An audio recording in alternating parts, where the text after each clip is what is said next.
Hello, my friends, and welcome to the study on this rainy afternoon.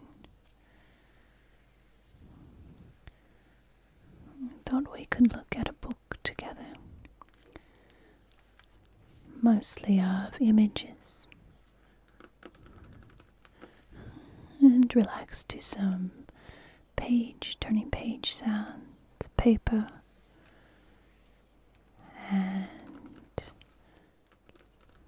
and learn a little bit about the dogs we see in medieval illustrations. Medieval dogs. Can you hear the rain?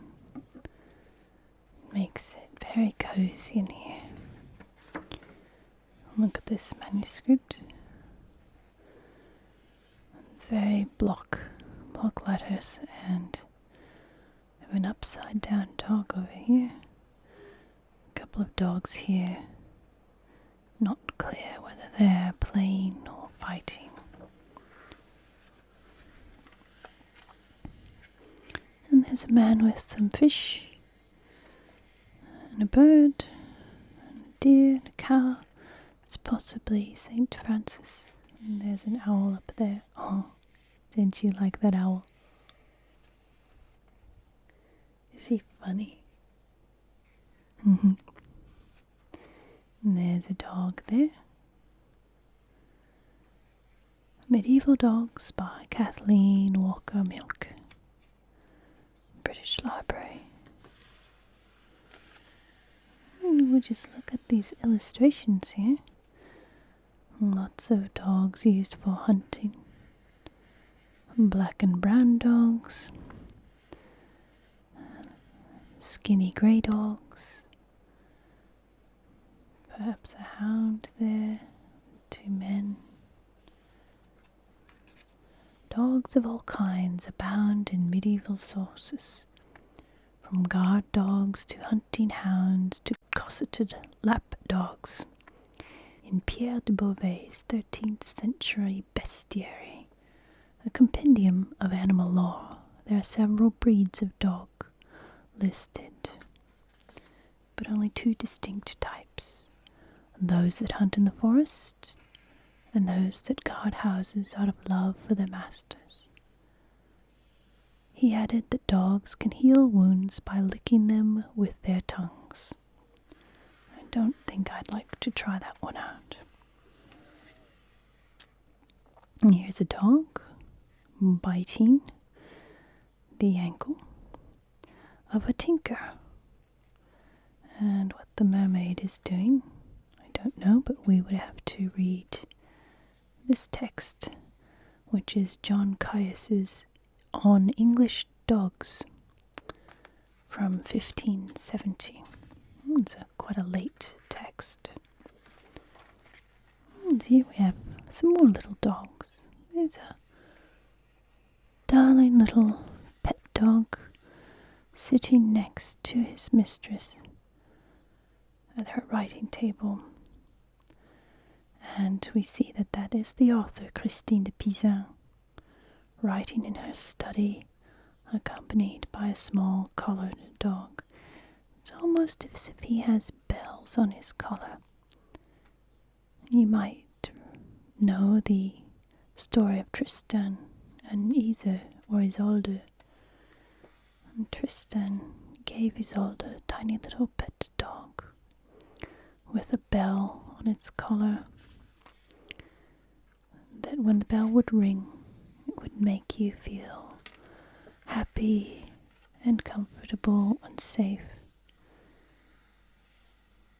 Isolde, of course, destroyed the bell because she wanted the pain of being in love with Tristan and not being able to see him. And there's some dogs. The King of Guermantes, rescued by his dogs in an English bestiary. And there's the king, and there's the dogs biting the miscreants. this one, very popular little piece of rabbits and dogs. A hare and a dog fighting with swords from the Breviary of Renaud de Bar, and that's a manuscript from the beginning of the 14th century, 1302. A lot of little drawings in that one, and stories and music. Oh, look at these hunting dogs going after a stag and a hare and people. What's happened here? The tradition that dogs stay with their master's corpse is a long one. So it looks as if something untoward has happened here, and the dog is going to stay with his dying master as he breathes his last breath. And there's another little dog down there with something like a bell on its collar. And this is the same story. So this is called, it's from a bestiary. Dog attacks his master's murderer. This was a common theme as well. And this is from a bestiary of 1236, an English text. And this looks a little bit older, doesn't it? Garden planting, a calendar scene for March from the Golf Book of Hours of the Virgin of Flanders, 16th century. So again, 1500s. And she's carrying a little dog there. So our first little bag dogs. And here's the dog standing there next to the two men. Looks like perhaps they're dancing shepherds and the sheep behind them. Very interesting dog stretched out here while someone's grabbing his hind legs. And it's an initial A, so they're actually acrobats. It's a German manuscript from around 1175. And here we have dog, of course, in the coat of arms of Henry VII. So we have the lions of Richard Lionheart from Aquitaine, and the fleur-de-lis of France, together to form the English royal arms, supported by a dragon and a greyhound. And this is from Le Miroir des Dames, dated 1428 in France. Vive le noble roi Henri. Long live King Henry. Here we have Talbot Shrewsbury book, Poems and Romances from France, 15th century. A little dog there. And our coats of arms. So remember, up into the 15th century, large parts of what is modern France were in fact English territories. And here we have Lancelot in conversation with a lady in the story of the Holy Grail, one of the many versions. And the lady has a dog on her lap. And this manuscript is from France in the 14th century.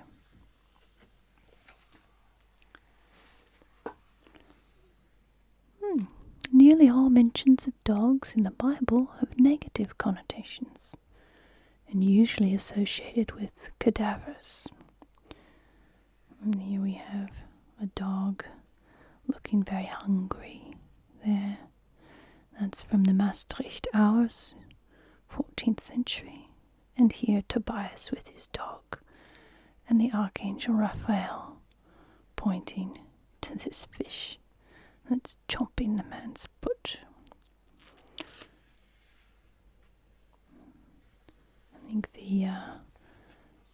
Middle Ages, there was a lot of humor put into the illustrations.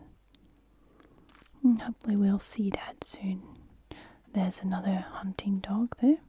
This manuscript is a Psalter from England, 14th century. And here we have a lot of anthropomorphized dogs.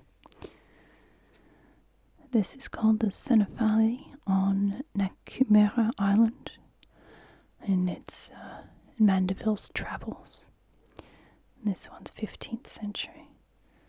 So Sir John Mandeville wrote about his travels to far places, fantastical things he saw. And there is a saint with a boil. That is a plague bubo on St. Roch's leg. And the helpful dog is holding out a piece of bread.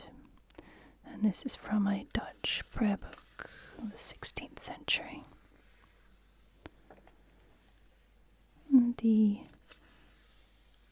Margaret of York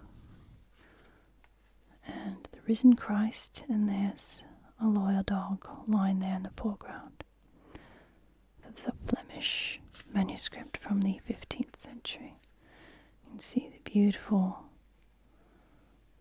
fabric of her dress and the elaborate head covering.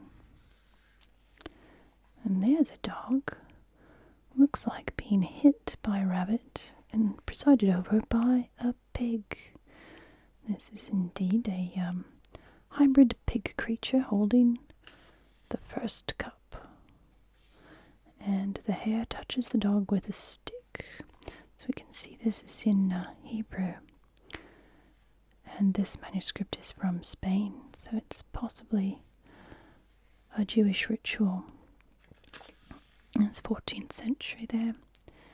And here we have again a scholar sitting on a bench with his leashed dog. There's this little leash there. And there's another little dog down there. And this is again in Hebrew with his scrolls. This is a German manuscript from the 14th century. Let's have a closer look at that, shall we? And there you can see all of the colours and the little dog down there. Maybe that one is a lion and a dragon. And this little dog on a leash or chain, holding some plants in his mouth, a flower. And the scholar there with his hat and robes on the bench, with the fabric there to make himself comfortable as he studies.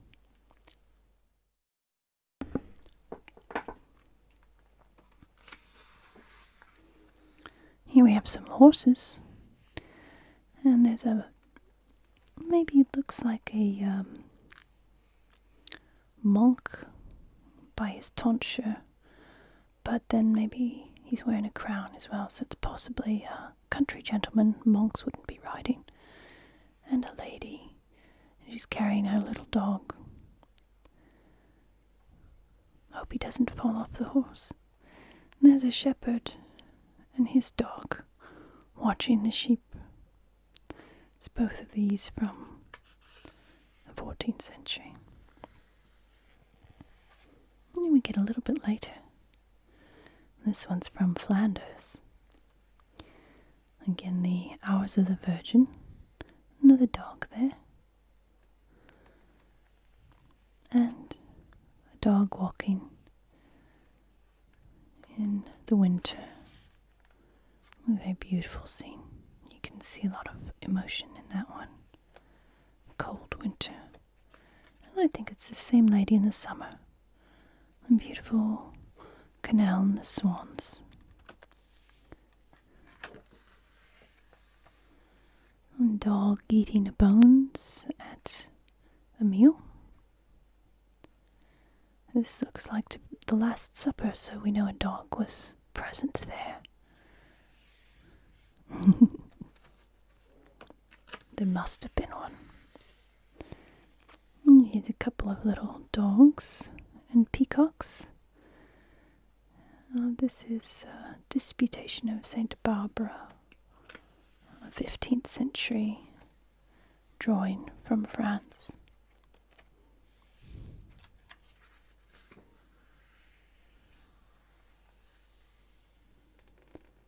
And there we have a St. Edmund hunting. St. Edmund, founder of St. Edmund Hall in Oxford. This one is an English drawing from the 15th century. You can see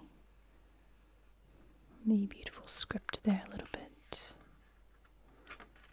And there's a dog getting a morsel, or giving it, rather, to one of the hunters.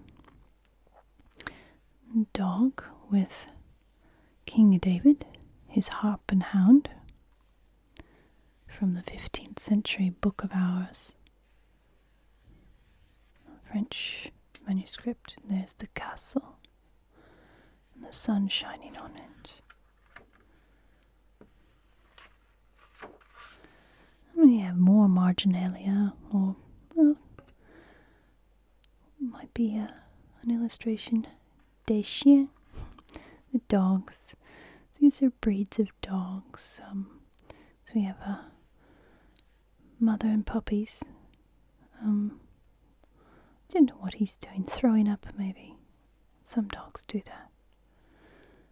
This is a French 14th century manuscript. I don't think that's a dog, but I could be wrong. I really like dogs. Look, more dogs. More dogs in the village. There's feasting. From the Book of Hours, again, 16th century.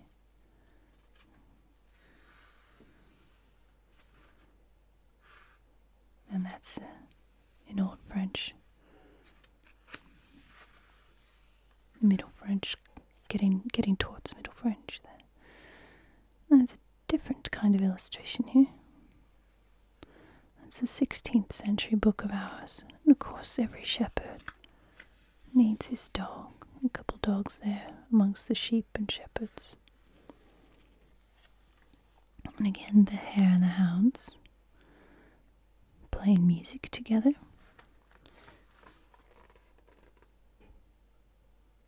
You see their instruments.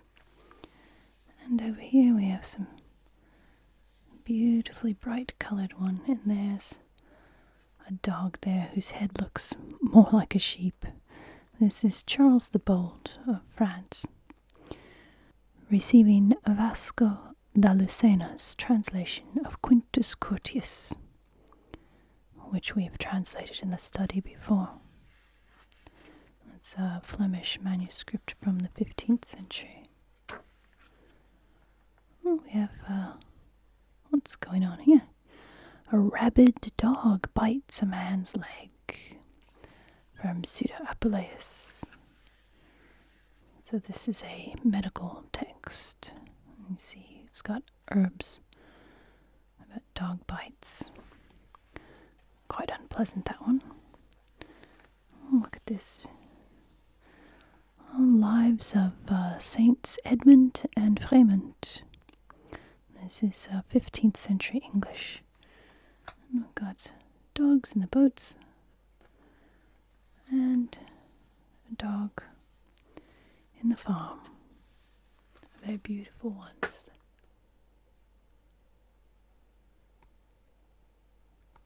Ooh.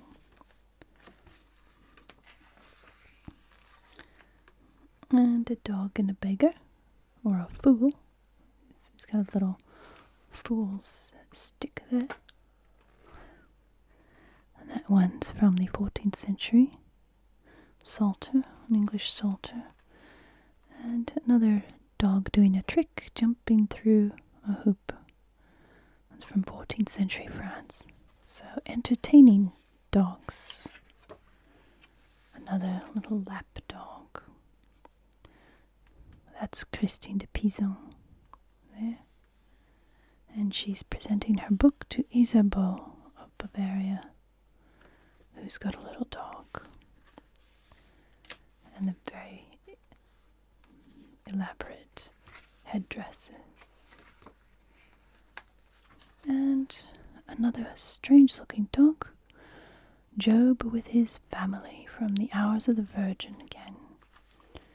It doesn't look like a very happy family, but at least there's an animal.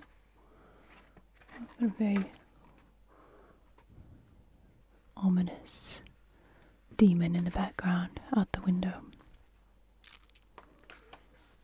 Oh, here we have Royal Houses of Spain and Portugal. This is a page from an unfinished genealogical work of the 16th century.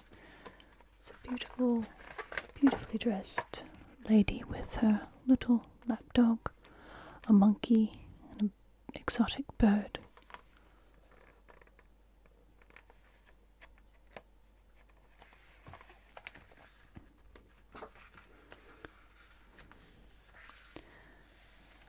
And the king and queen, there's a dog there swimming in the river after a duck. And this is the Fortress of Faith, surrounded by the fathers of the church, and a dog chases a mallard. Alphonsus Despina. This is a Dutch one from the 15th century, and here we have a nun holding a dog on a capital. And that's the Hours from Maastricht, Netherlands, 14th century. So a lot of little lap dogs. And there's an animal, a hare riding a dog, 14th century, 1305. And another Flemish one, a dog and a monkey at the court.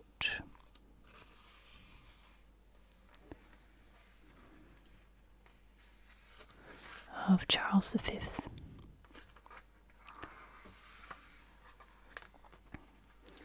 And this looks like something very stylistic. That is the illustration of Sirius at the tongue of Canis Major. It's talking about constellations there. And that's from a French 9th century manuscript, so written in the 800s. And you can tell by the Carolingian minuscule there. And something very similar. This is the constellation of Canis Major from the Aratea, or an astronomical poem by Aratus of Soli, translated by Marcus Tullius Cicero, France, and that is 10th century. And you can also see the Carolingian minuscule there.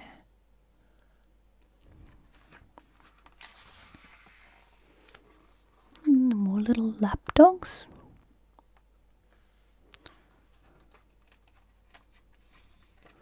From a 14th century chronicle. And in Chaucer's Book of the Duchess, the narrator encounters a small dog. As he wanders, I was gone walking from my tree, and as I went, there came by me a whelp that fawned upon me as I stood, that had followed, but was untrained. It came and crept up to me as lowly, right as if it had known me, held down its head and joined its ears and laid its ears' hair down all smooth. So I think when a dog puts his head down and puts his ears back, he's not very happy. Oh, here's some people out in the forest. This is Lothbrok's body is discovered, and Lothbrok's hound returning home without his master.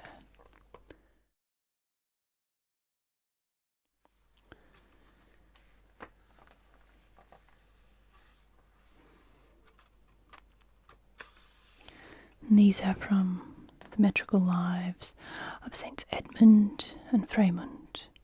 It's English 15th century. The dogs always looking after their masters. Again, Pseudo Apuleius, the dog in the procession. And the Annunciation to the shepherds, and there their dogs keeping watch on the sheep. Look at all the dogs in that picture.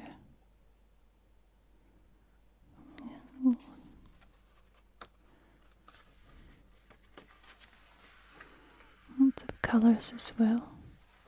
And there's a nice, fine hunting dog there with a curly tail. The Albanians present Alexander the Great with a dog which can fight elephants. And here is someone's version of an elephant who's never seen one.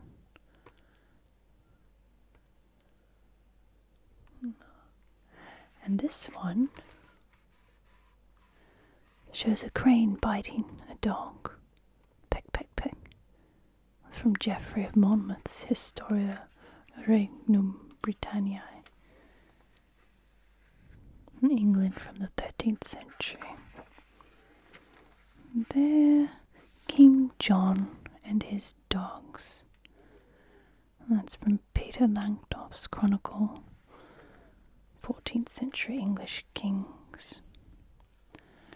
John really wasn't that bad of a guy. He gets a bad reputation from Robin Hood stories. In truth, I think he was no worse than any of his brothers.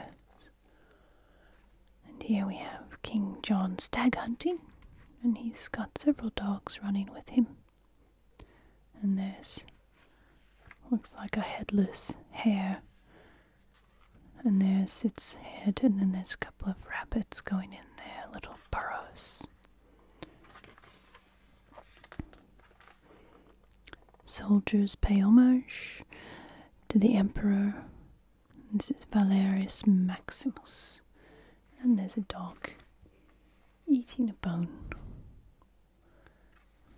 And that is 15th century.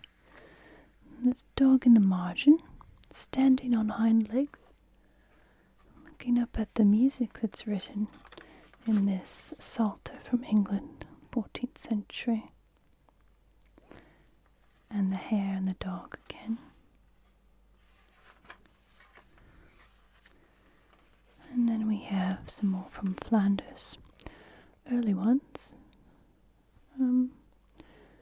This one's 13th century. Put two dogs there. Those are hunting hounds. And here we have some dogs chasing a rabbit. And this one has a collar with bells on it, from the same book from Flanders. And that concludes our little look at medieval pictures of dogs.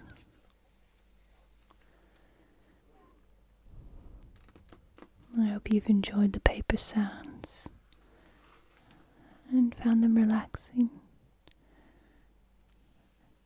and enjoyed looking at the little drawings, some of them funny, some of them telling a story, and some of them no more than just doodles.